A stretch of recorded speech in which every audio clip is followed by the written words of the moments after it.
Good morning and welcome to this version of the St. Louis County Board of Commissioners. Paul, are you ready for the roll? Commissioner O'Neill. Present. Commissioner Dahlberg. Here. Commissioner Forsman. Here. Commissioner Sweeney. Here. Commissioner Nelson. Here. Commissioner Rocker. Here. And Chair Commissioner Fink. Ready.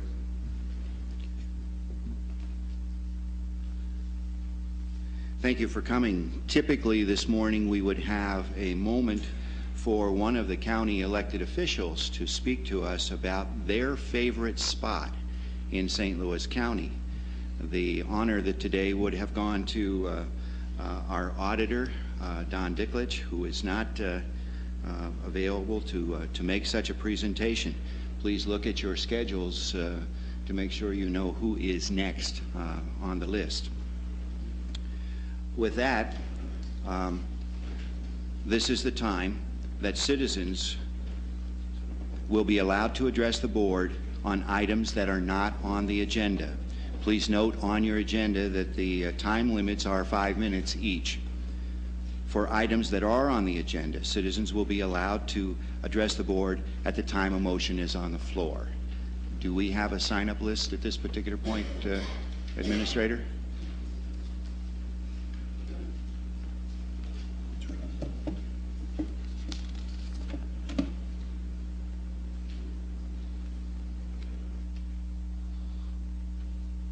Thank you very much. Ladies and gentlemen, I assume you are here to speak to us this morning.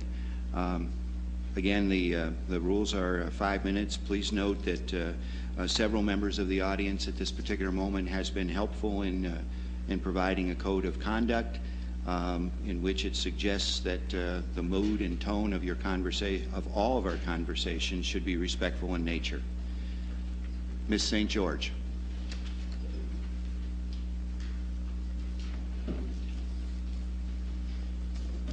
Good morning, Chairman Fink, Commissioners. My name is Rebecca St. George.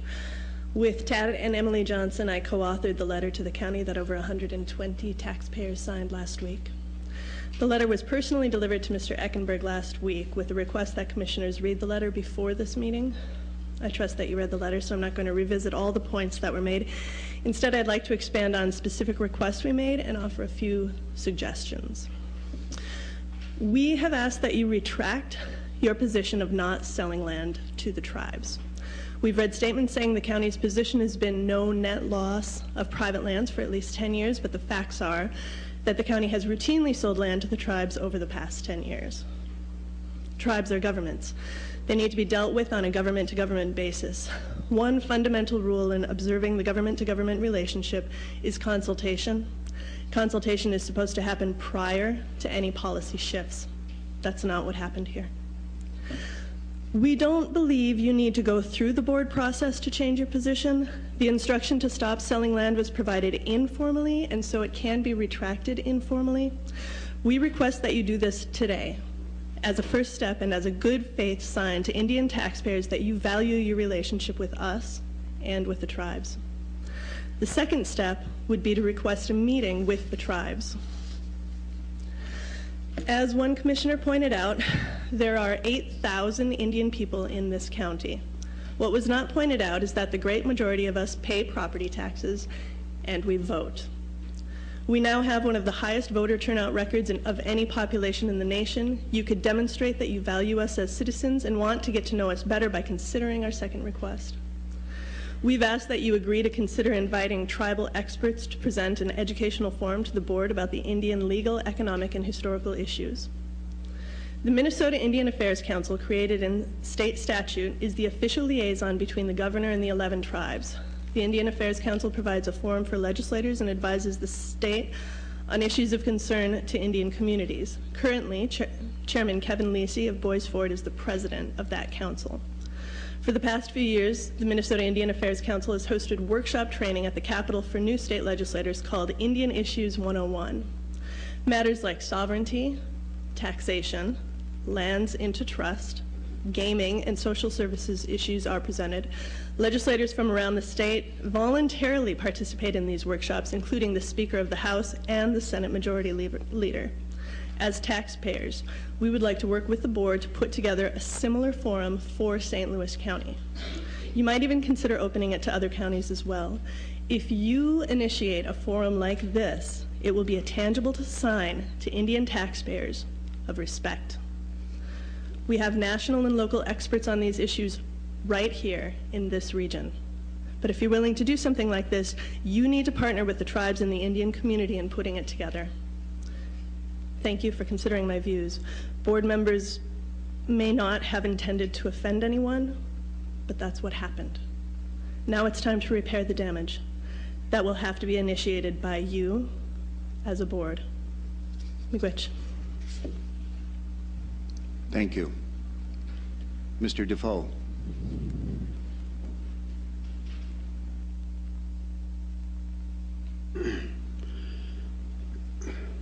Chairman Fink, County Commissioners, good morning to you. My name is Ricky Defoe. I'm a Fond du Lac band member. I also sit as co-chair on Duluth's American Indian Commission. I'm also a member of the Iron Workers Local 512 Section B here in Duluth.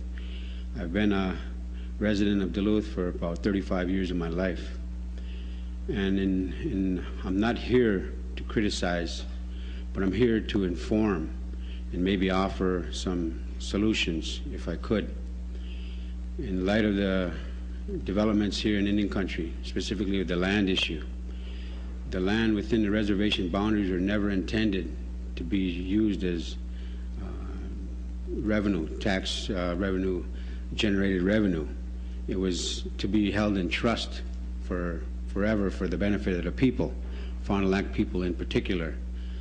So the land, then, you have to do which is right, and to act as a good ally, and to retract on your positions that you have of opposing land into trust applications and also tax forfeited land. Now you have some solutions to that. You have the specific federal regulations that say that the Secretary of the Interior has to consult with state and local governments prior to determining whether any lands are placed in trust and such.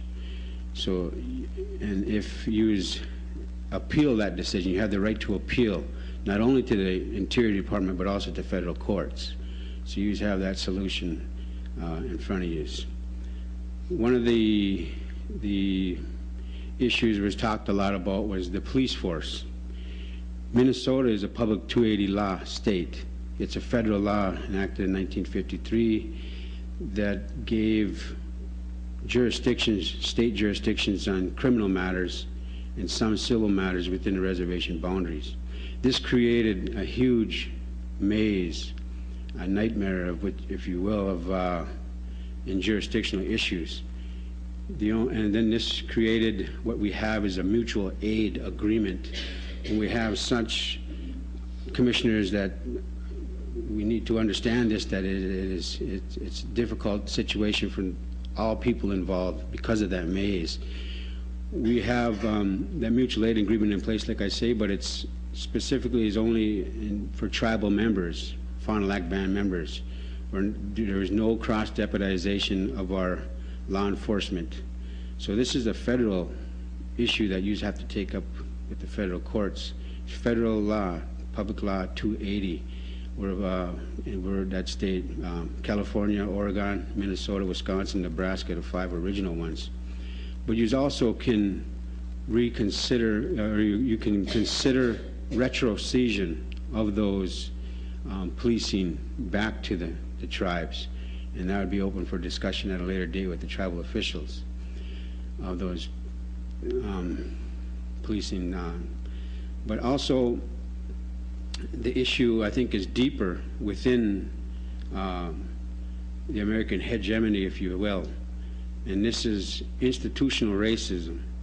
And nobody wanted to talk about this at the front steps, so that's why we come here in a good way to talk about this, because it's ingrained not only in the judicial system, but the policing system, education system, and all these things. the institutional racism reinforces, even though we have denial throughout the whole system here, but what it does, it reinforces the status quo. It reinforces white privilege. And in my opinion, these reinforcements of the status quo and white privilege and stuff, this institutional racism, weakens America. So we have to understand some of these things. And with that said, then, this institutional racism and structural oppression, we have, within St. Louis County, we have Undoing Racism, which is, Cheryl Bowman is in charge of that, and that's a good program, seminar and such to that we could attend. And also there is the ASTIC acronym about a 12-week course of racism and things of this nature. So these are solutions that you can take, and I'm considering this also myself. So I thank you for listening.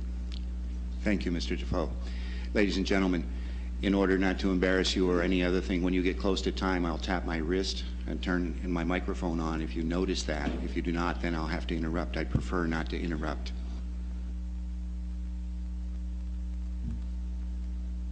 Mr. Ledoux?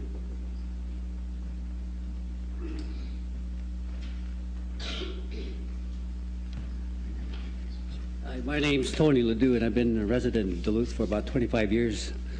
And I've been with the beginning of the Native American Commission when it first started up.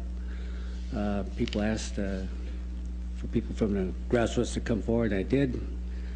At that time, I've been involved with a lot of what the faith community, St. Paul's Church, Peace Church, United Methodist, and I went to Indian Bible School, Mocom Indian Bible School in Cass Lake, Minnesota, on Leech Lake Reservation, and I was a lay reader there for quite some time. But the thing that they taught us there is about the economics of what happens with two different cultures, you know, the dominant culture and the Native American culture. And that was very, very informative to us, and then it caused me to take 2 years of business administration, which I prize it quite a bit. But Duluth is kind of a different kind of city. I see a lot of different things going on, and I see a lot of people that I know we have open doors to, and I don't think some of the stuff that was said was intentional to create division, and that's what it did, because that's people have this, they create this tunnel vision when certain statements are made. And what I'm always trying to do is look at the bigger picture of what's happening. And I do see the good people, and I see it in Gordon Ramsay, I see it in Melanie Ford, and I know I see Steve O'Neill. I'm not, some of you I'm not even aware, but you know, I have this faith in Duluth, otherwise I wouldn't be here. But when I was in St. Paul's Church, there was this young lady, she was becoming a priest, and she said, if I put a Christian Episcopal sign on my car, it means I have to drive differently. You know? So I can understand that point. But my thing is that I do see that we can work things out, and ever since that we put this Native American Commission together, that they said if we can develop a relationship between the Native American people and the city of Duluth, I think we can go a long ways, you know. And I see that here. I do see it, you know, and we're trying to stay away from strong words. We're trying to draw people back together, if anything. And I see it in our young people, you know, and I just hope that things can be worked out. And I have that belief things can be, you know, there's no reason why I can't. And I hope you just kind of take this further and keep going forward with it, all right? Thank you.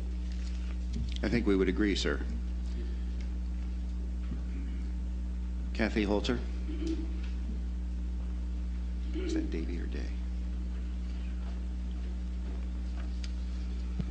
My name is Kathy Heltzer, and I live in Duluth. And I come before you today to indicate my concern with respect to comments made at the January 20th County Board Workshop regarding American Indian people and the role that they play in the life of our community here in St. Louis County. I come as a non-Indian person, for it's my belief that when one group is shown disrespect, we are all obligated to speak up. When comments are made by people on this board demonstrating disrespect toward African Americans, it should have been the response of all non-African American people to speak up. And when women have been disrespected, it should clearly be the responsibility of all men who seek justice to not keep their silence. Today I'm asking that this board take steps to repair the damage with the American Indian community and also with tribal leadership. Those of us who are in positions of privilege, whether it be by our race, gender, or elected positions, we live in the world of good intentions. When we say things that hurt or disrespect other people, our first instinct is always to say, that wasn't our intent. Those who do not enjoy this privilege, whether it be as a person of color, or as a person who does not hold a public office, or simply as one who does not have any personal, economic, or political power, they live in the world of consequences. They must deal every day with the consequences of our words and actions, no matter what our intent is. In closing, I ask that you not disregard those people who have spoken with you today, and instead you move forward, recognizing the consequences of your words and your deeds. As Paul Wellstone said, we all do better when we all do better. Thank you. Thank you. I'm not sure about the last name here. Is this Mr. Davies or Mr. Day? Chairman Fink, members of the council, it's John Day. Thank you, sir. I'm a Duluth resident, and I've been a Duluth resident since 1984. I started work when I was about 14, like the rest of you, and now I'm 59, and I've been a taxpayer all those years. I want to highlight a couple of things today. First of all, it's very difficult for me to come up here after reading all the reports in the newspaper and seeing what is going on, because this is emotionally charged. And therefore, for me, it's very difficult for me to articulate what I really want to say to you in a manner that you can understand it. And so I do want to tell you, though, that as one of the 8,000 to 8,500 American Indians in this part of the world, is that we have the highest percentage of low-income people. And because of that, you'll find in the American Indian community that we are probably more aware percentage-wise than the rest of the population on the financial crisis of this country, of this state, of this county. And on top of that, we know the financial situations that are in tribal lands, and we know the problems that exist and how one government shift impacts the other. And I think it's so important that if you want to be a good neighbor, that you should take this board and go to Fond du Lac and to Bois Fort and extend your hand and saying, we would like to come to your board meeting and talk about these financial issues that you have in front of us. That would be a very good board and very good neighbor policy for you to follow. There's tremendous other areas that I'd like to talk about, but I would just leave it at that right now. Thank you. Thank you, sir. That ends the pre-sign-up list. If others would like to speak, they may do so in succession. Please, when you come forward, there is a pen and a paper at the desk. Please sign in. And the lady in the back would be first, sir. No, please come up. You were up.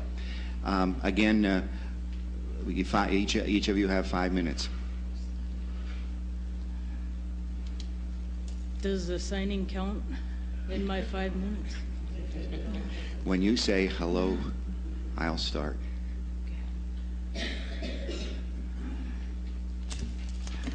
Thank you for the opportunity to come speak today.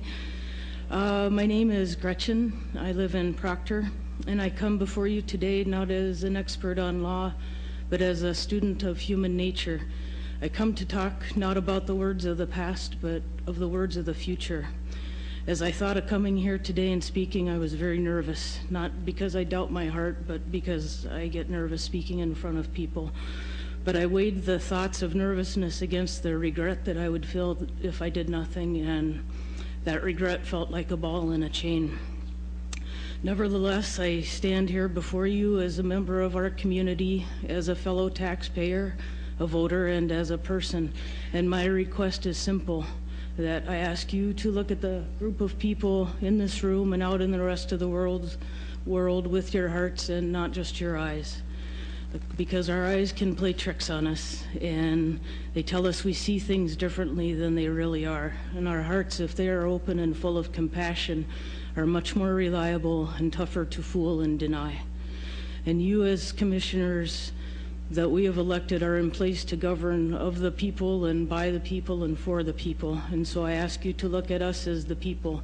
And it's a we and an us, and not an us and a them. And the group that stood together in front of the City Hall last week was part of that we and part of that us. And the group was a wonderful blend of young and old, of men and women, of people who came near and far, and most importantly, people of every color.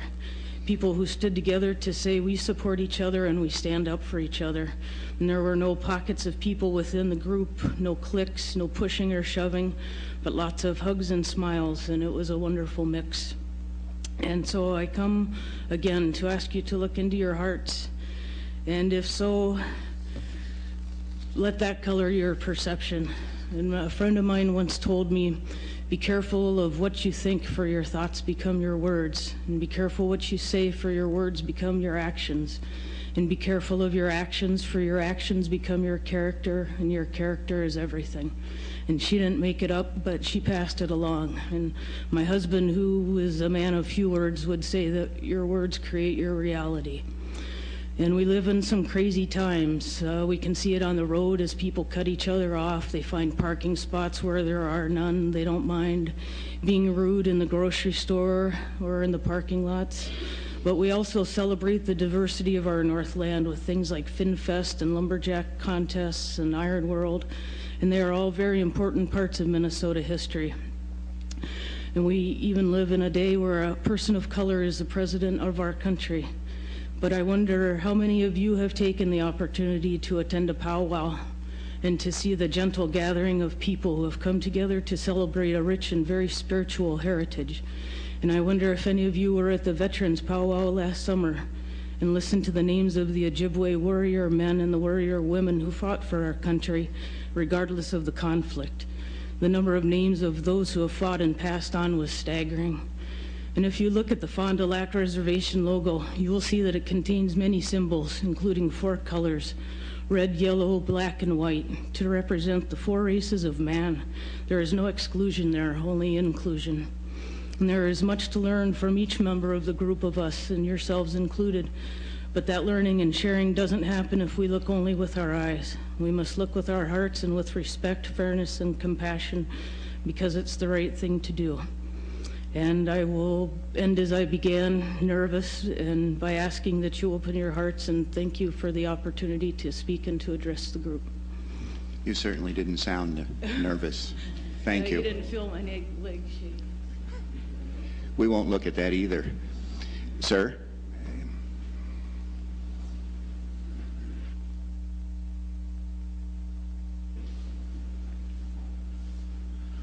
Oh, Please sign in, sir. Oh, okay. Can I make my X now or later? Whenever you feel comfortable. I'll have my wife come up and sign. Okay? Sure. Because I can't see your lines that good. I understand. Just tell us your name. My name is Al Kiddo. Thank you. I was glad to hear you say this morning to take the time out for the veterans. I am a veteran. 1950, the Korean War, Akichita. I was not a citizen of the United States. I was a ward of the government. 1955, we were made citizens of this great nation. You don't know what it's like to be a ward of the government. When I went into the service, they made me a Caucasian so I could serve. When I got out, they made me an Indian again. And then when I read in the paper some statements that were being made, I said, this can't be the 70s again. Institutional racism is raising its ugly head again. I thought we were more enlightened as to work together in tribal, city, state governments. But boy, the terms that I heard, I used to hear back in South Dakota, because I am a Dakota, Dima Dakota, when they said Indians and dogs keep off the grass. Those words that were used. And I thought, that can't be from our county commissioners. They're educated people. Oh, by the way, I'm educated too. I got 3 master's degrees. I brought myself up without any help from the government except the GI Bill.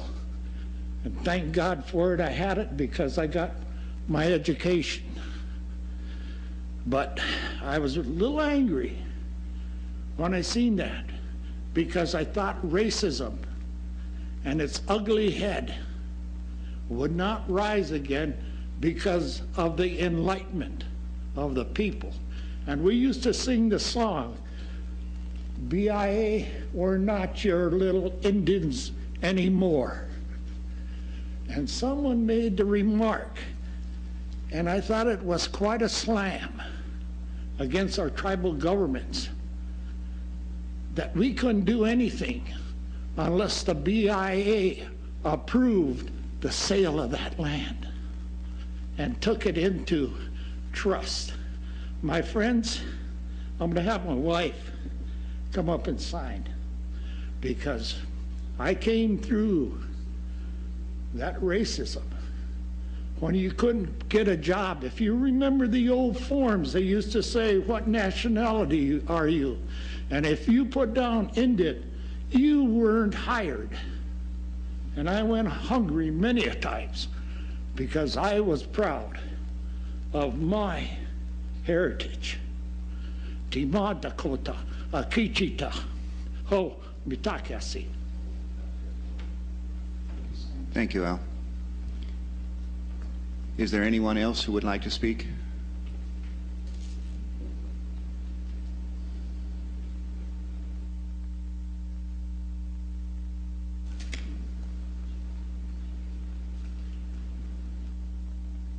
Ms. Karen.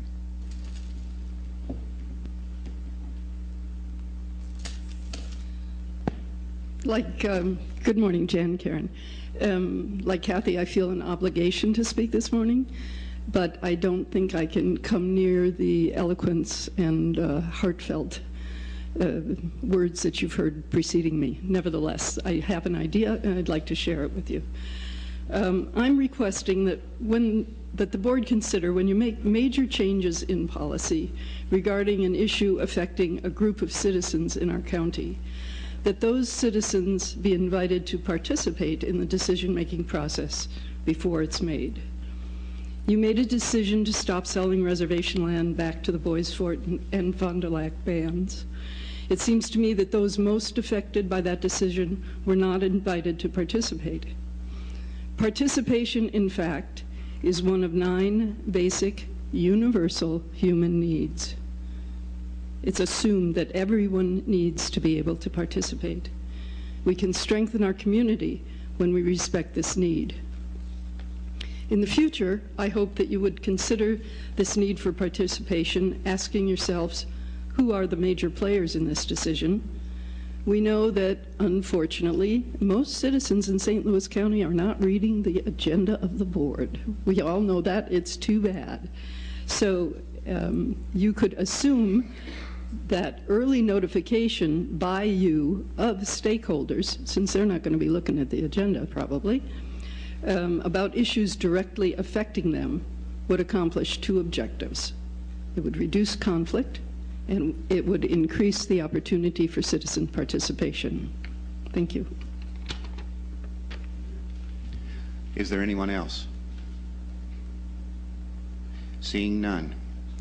I do have just a short comment here that based on the comments that you've made. First, the board appreciates the insight and the advice. To the last speaker's comments particularly, no policy changes has been made. Essentially what happened at that particular meeting was that we stopped doing what we've been doing until we can research what it is that we want to talk about. Then we must follow the procedures of the board in order to move forward. The request at that particular day was, do we start with a board consensus of some site to go ahead and do the research that was necessary given the errors that had been discovered as we reviewed this 33 acre parcel and a 80 acre parcel that followed it almost immediately. While I appreciate everyone's comments, and I've read everything that was in the newspaper, and I have read other articles about land and land use and what is happening within the country and in our own county as it relates to no net loss of private property, I noted that many of your comments were somewhat premature. For example, at the beginning of this meeting, Ms. St. George said you should have, and the newspaper said exactly the same, that we should have contacted the reservation before we had a discussion. Unfortunately, not a single commissioner on this board has the unilateral ability to go contact on a project that would in fact someday affect policy change without having the consent of the rest of the county commissioners. When that is complete, we then can put the research together and make an invitation. But an invitation was included in the tapes that each of you had seen. At the very end, you might recall that the comments were, and make sure that you make an appointment to visit or invite the leadership to come to the county board and discuss this issue. But before we can do that, we need to make sure our house is in order. And I can tell you from the experience that I've gone through in looking at this, we are still making sure that our house is in order. And an invitation is being prepared at this particular moment for sometime next month. With that, thank you again very much for coming. I appreciate everything that you said. This board has, and I know from listening to each of the commissioners over the last 3 or 4 days that they have read what's been written. Commissioner Rocker, did I see your light on? Yes, if you're going to permit us to make some comments and provide feedback. I was hoping that we would probably prepare ourselves before we... I'm prepared. Well, I guess then please go ahead. Okay, thank you. I guess I'd start by saying thank all of you for being here today to share with us your thoughts and on this issue, this perception of this issue, more so than a reality of the issue, because I haven't had a chance to read everything. I was out of town in Detroit visiting a newborn in our family, and can well imagine what's in the papers out there in Detroit. There's a lot of issues being faced by people everywhere. I would just say that, there is no line in the sand, and if there is a line in the sand, I think it's a very blurred line that maybe is based more on perception than reality. And this board, at least during my tenure here of 20 years, has exhibited a very positive record of voting, as have I, in support of working with people of all races and religions and colors with no discrimination. And I think the voting record reflects that. And St. Louis County Board has a long record of working in cooperation with the Native American community on issues from solid waste management to law enforcement to human services to education to working with youth to any number of things that we could point to if we wanted to go back into the records and pull those things forward. And a number of comments were made by folks about this has become a media-charged issue. And I think nothing could be more true, because it has, I think, much of the perception versus reality that has emerged here and has been exhibited in the comments is perhaps could be said to be an overreaction, but it never is when it affects yourself. It's never an overreaction, but I think a lot of it could be attributed to some false media reporting that has put more emphasis on perception than reality, because sometimes if you have to integrate reality into your stories, that requires some research, and you have to find positives to balance out your stories. And we can't always expect that from media, but we have to remember that there needs to be balance in our own perspectives and our own perceptions. And I'm a Euro-American, a third generation, and I have a rich history in this area. My grandfather and my ancestry came here looking for opportunity. When they first got here, they didn't find a lot of opportunity. They lived in mining camps, in mining-owned property and mining-owned homes, and were paid in mining script, which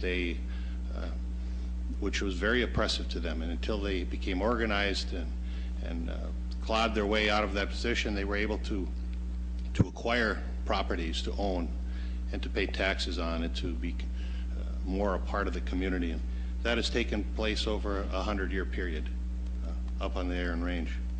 So, again, I think, as I reflected back, knowing we were going to have this discussion today on that board workshop, which was in true context an opportunity to have open, free-flowing dialogue about issues, not to address policy other than from a discussion vantage, to not make binding votes of any kind, and none were made, to my understanding, but yet there's a perception that a binding vote of some kind was made.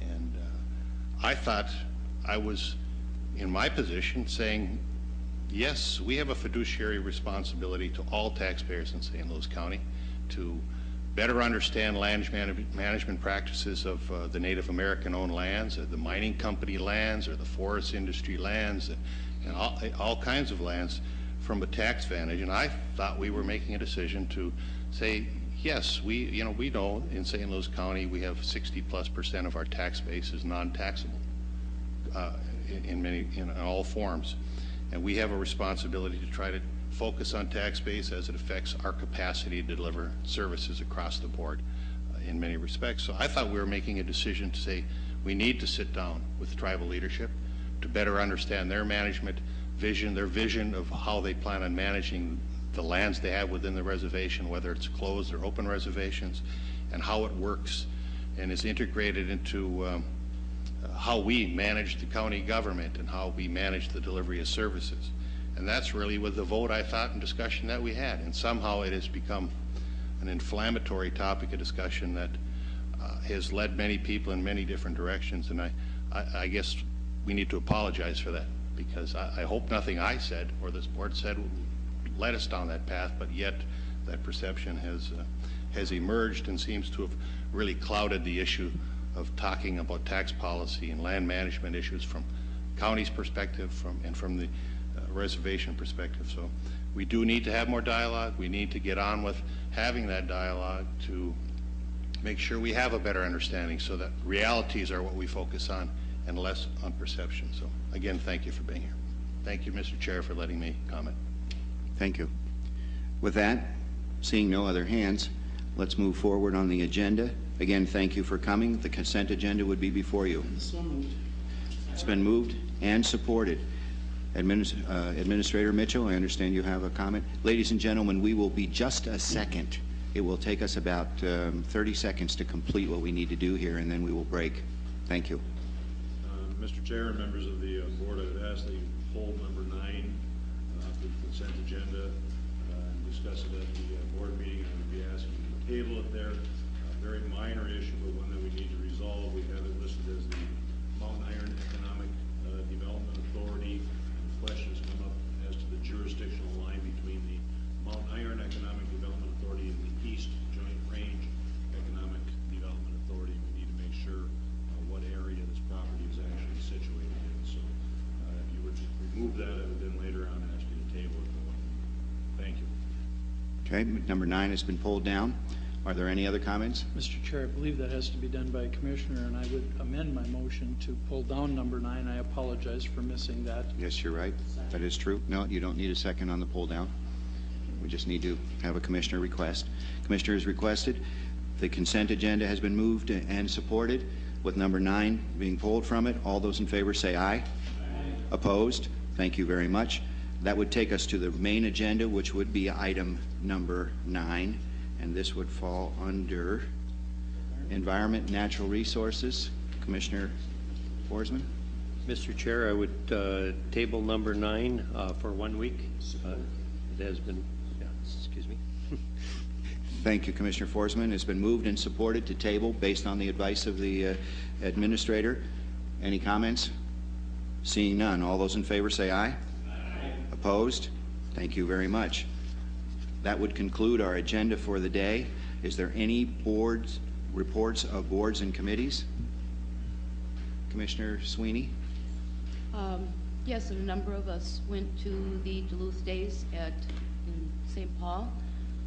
I think we had some very good conversations, and I think we opened those conversations with our legislators down there, at least in the group that I was with, in talking about thanking them for what they've done in the past and for the hard job that they have to do, and more looking at what could be done with economic stimulus kinds of things, not really asking for any other kinds of monies, knowing that, and to try and keep us as unaffected, shall we say, by the unallotments as they possibly can, or by the cutting back.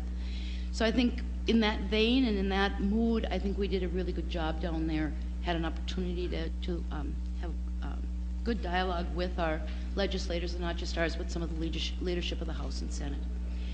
The second thing is that yesterday I went and had just a brief meeting for about an hour with Al Franken, the mayor of Duluth, and the mayor of Two Harbors, talking about the effects of the economic stimulus package, some of the projects that St. Louis County had in that, of what the effect of the unallotments had been on the county at the state level. He was very interested in knowing what kinds of programs were going to be cut, what we were looking at. I told him that up to this point we haven't really cut any program as such. We have either transferred responsibility to a private nonprofit, as was done with the senior centers and the meals and some of those things, and the arrangements were worked out there so that the pretty seamless. It still is in effect, and they will still have those kinds of programs. And that the other thing that we have been doing is very conscientiously looking at our labor force, and as people retire, evaluating whether or not the work that they were doing could only be done by another body, or whether or not that work could actually be combined with someone else's work or split up among a number of employees to avoid having to hire another person. And through attrition, we have eliminated a lot of employees in St. Louis County. And you know, actually, when I was there, I didn't have the actual number, but I know that when I started 12 years ago, we were somewhere close to 2,600 people who were employed in St. Louis County, and I know we're well under 2,000 at this point. I can't remember exactly what that number was. So I think it was a good meeting. I think he is trying to get prepared to go out there and be our U.S. Senator. I'm not going to have any comment on that. I appreciate the fact that he's boning up and getting ready in case he prevails. So I just thought I would like to let you know about that. And the third thing is, and this isn't really under, no, I'm not going to do it. Thank you. Thank you for that, Commissioner Sweeney. With that in mind, I would like to remind everybody that the House and Senate will be in Duluth on the 20th of this month, which is Friday at 9:30, to take testimony from anyone who is interested in discussing it as it relates directly to the budget.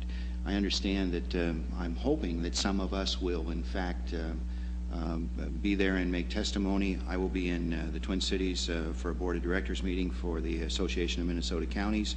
However, at the Committee of the Whole, I would like anybody who's planning to testify to give us a brief synopsis of what you're thinking about testifying on, so that we don't step on each other if there's more than one. Thank you. Commissioner Nelson, and please be aware that we have a time specific coming up, and I'd like to have a break in there. That mere suggestion would suggest that sometimes I'm a bit long-winded, okay? I did not say that. And that may be the case, Mr. Chair. Thank you. To my friends in the Anishinaabe or Lakota Nation, Miigwech. I do appreciate the comments made here today. I apologize for the misinformation that has been circulating. With that, Mr. Chair, I spent a great deal of the time Monday, Tuesday, and Wednesday down at the legislature trying to, as Chair of Finance and Budget for St. Louis County, trying to get a handle on what we potentially could be seeing as impacts. And I believe that there is some consensus coming from those individuals within the legislature and within the governor's office that these are at least projections. And I want to start this off by saying to this board, we don't have time to get sidetracked, because we are going to be looking at cuts somewhere in the neighborhood of just south of $5 million. That's on top of what we saw this past year. Commissioner, are you talking about $5 million based on a $4.8 million billion-dollar budget? I'm talking about $5 million based on the projection, which is now more around $6 billion. And again, these are projections coming from leadership in both the House and Senate. And again, this was my focus, was to find out what that number was, or something close to where that number was or is eventually going to be. And again, there is consensus on that figure. And I would just make this statement now at this board that we have much to do, and we have a very, very difficult year ahead of us, and we need to maintain focus on that, because those cuts are going to impact the service delivery system here in St. Louis County dramatically. So with that, I just wanted to put that number out there. I know that it's not cast in stone, but we certainly know that as the governor's budget and as the February forecast becomes available, all of these numbers are going to start gelling. And at this point, it might not be gelling yet, but it's certainly, there seems to be a consensus that that number is the number that St. Louis County will be directly impacted. Thank you, Mr. Chair. Thank you very much. Ms. Ford. Thank you, Commissioner Fink. At the last board meeting, I was asked to render a legal opinion about whether or not the county board could issue rules or regulations regarding videotaping of meetings or electronic device, possession of electronic devices. I have received more telephone calls, I think, on this issue than probably any other issue that I have that you've asked me to research, and because it was published, I think, down in the Twin Cities, I've received a lot of unsolicited legal advice as well. I do have an opinion. I have been asked by the Duluth News Tribune to share that opinion when I have it ready. But to summarize... Ms. Ford? Yes. Does this include... Did you have an opportunity to see my letter to the ACLU yesterday? Yes, I also got a copy of that letter. And does that include the comments that I made in there? Does your opinion relate to that particular response? Yes. Thank you. I didn't specifically address that issue, but I mean that letter. But in my research, first of all, the law is not settled in Minnesota. It's not an issue that has ever been handled in the courts in Minnesota. Nationwide, it has been addressed, and the courts are not clear on the issue as well. It raises constitutional issues. It raises issues of the open meeting law, and especially the electronic device restriction would raise issues of the Americans with Disabilities Act. The county board may enact reasonable and neutral policies or regulations to limit videotaping of meetings or to ban electronic devices. But any policy needs to be very narrowly construed to avoid limitations of public access to governmental discussions. And any such policy would be my recommendation that it be reviewed by me before enactment.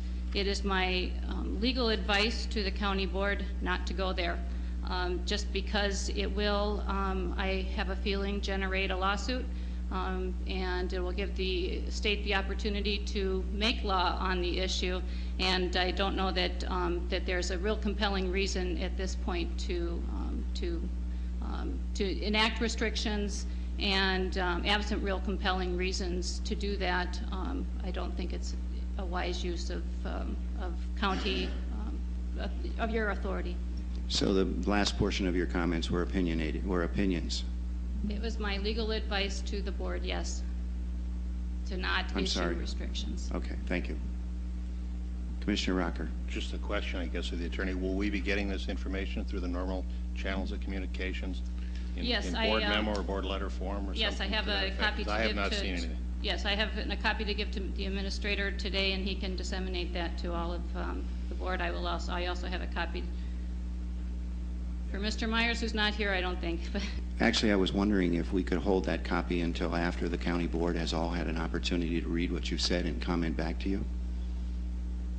Yes, I did receive the request, the data practices request 2 weeks ago, and I am allowed under the law to give to respond in a reasonable amount of time. Since I just finished up my opinion yesterday, it depends on how much time you want to review it. I don't see any reason to declare it to be attorney-client privileged. It's a legal memo. It's not talking about any particular case. So. How long will it take me, how long do you think I need to wait to issue the opinion to the press? I basically have given it right now, but... I was kind of hoping that it might be at least 24 hours so we could get comments back just in case we see something that you might have, that you might not have included in your document. Sure. Thank you. Commissioner Nelson, your issue. Mr. Chair, I don't really have a problem with it being released to the paper because quite frankly, that's pretty much how business has been conducted with this attorney for the past 2 years. It gets disseminated to the paper and then it comes back to us. Commissioner Nelson. I'd move adjournment. That would sound appropriate. It's been moved and supported. All those in favor say aye. Ladies and gentlemen, thank you for your